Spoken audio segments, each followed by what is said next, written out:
Ne, ja kada sam se povlačio sa čelnog mjesta predsjednika Hrvatske stranke prava prije 7 godina, ja sam rekao pozdravljam vas na kraju te svoje blistave karijere, usuđujem se kazati, pozdravom dragovoljaca HOS-a koji sam predvodio jedno vrijeme, pozdravom za dom spremni, koji je najbolji hrvatski, najčišći hrvatski pozdrav, ako na njemu išta bilo sporno zbog 1941. godine, naši su ga HOS-ovci svojom krvlju očistili. Prema tome, ja smatram sve najbolje s tim pozdravom.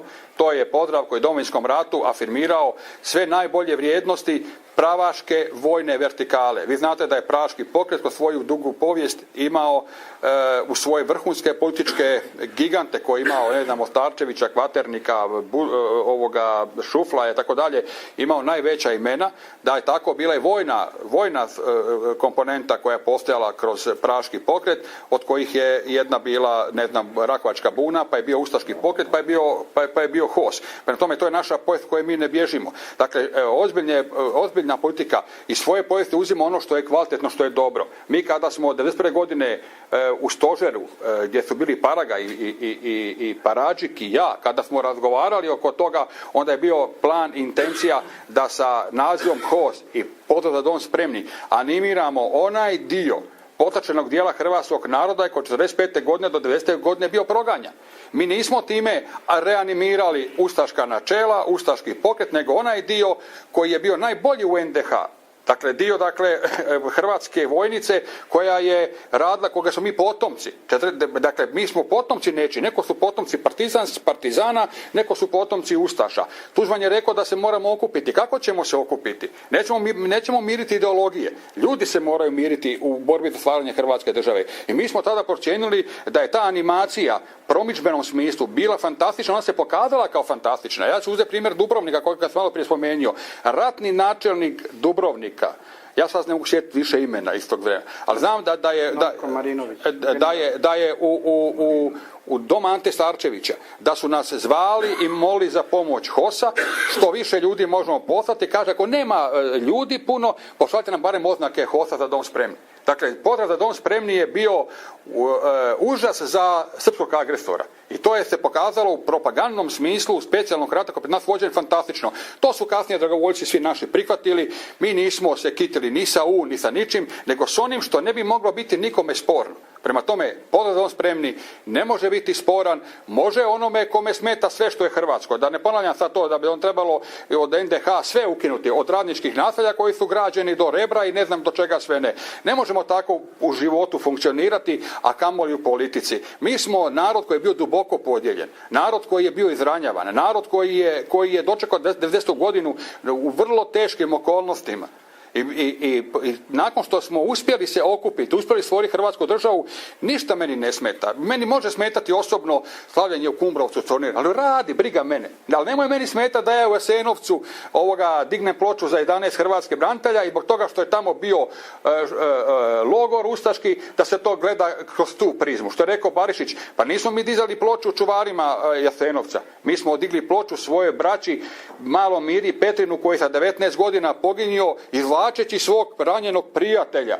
Dakle, poginio je najsvetijoj mogućoj dužnosti, dao život za prijatelja, dao život za drugoga i sad ćemo mi predlagati da se skine ta ploča pa da se bez za dom spremni stavi. To nije to ne treba nama to. Hvala lijepa.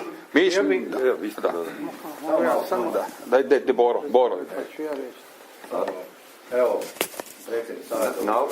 na ovo pitanje, ono pitanje prije oko rasprave. Pa mi naravno da jesmo za rasprave. Mi imamo argumente, mi imamo tu čast da smo sudjelovali ratom kojim smo pobjedili i izišli neokaljani. Nismo činili zločine su činili fašisti, mi ih nismo činili. Po tome ne možemo biti fašisti. A po ovome za dom spremni, nikad u životu, niti sam čuo, niti sam rekao za dom i poglavnika spremni.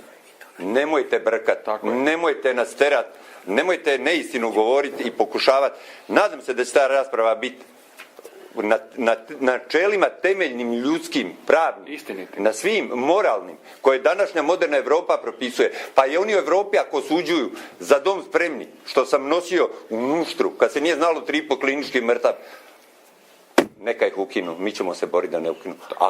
Ako su naša načela, naše ponašanje u Domovinskom ratu i naši postupci bili fašistički, neka zabrane Za dom spremni, ja sam prvi za to.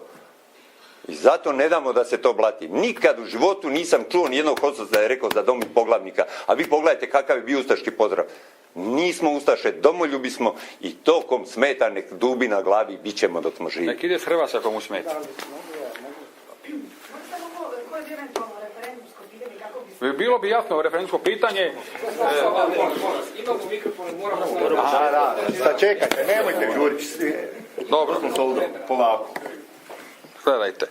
O pitanju bi trebalo osmisliti ga, ono može biti opširnije, ali može biti jednostavno. U svakom slučaju bi unutar toga pitanja bilo obuhvaćeno jeste li za ukidanje ili jeste li zato da Za dom spremni ne bude delegitimiran. Dakle, razumijete? Dakle, pitanje bi se odnosilo između ostalog i na HOS i na Za dom spremni. Prema tome, onda se mora i naziv HOS ukinuti, jer je HOS skraćenica Hrvatskih oružanih snaga Nezavisne države Hrvatske, kada biste gledali tako pojednostavljeno. Dakle, HOS bez Za dom spremni ne ide jedno bez drugoga. Dakle, ako ukinemo HOS, ukinuli smo naš doprinos Domovinskom ratu, ukinuli smo, neće o nama pričati, o nama se godinama nije ni pričalo. Kažem, Dubrovnik je obranjen oko HOS-a, ali se ne govori o tome, nego se govori o ploči koju smo digli poginulim braniteljima, ne govori se o njima, nego se govori o tome što piše u grbu koji je legalan i koji je legitiman. Prema tome, iznaćemo model i način da u referendumskom pitanju jasno bude određen hrvatski narod prema i HOS-u i prema Za dom spremni, ali ćemo mi to proširiti na pitanje i o maršalu Titu i o petokraki zvijezdi. I malo ćemo se potruditi, mi neće to baš tako lako ići kako naši neprijatelji misle. I mi vjerujemo u hrvatski narod. Ne, mi pratimo razvoj situacije.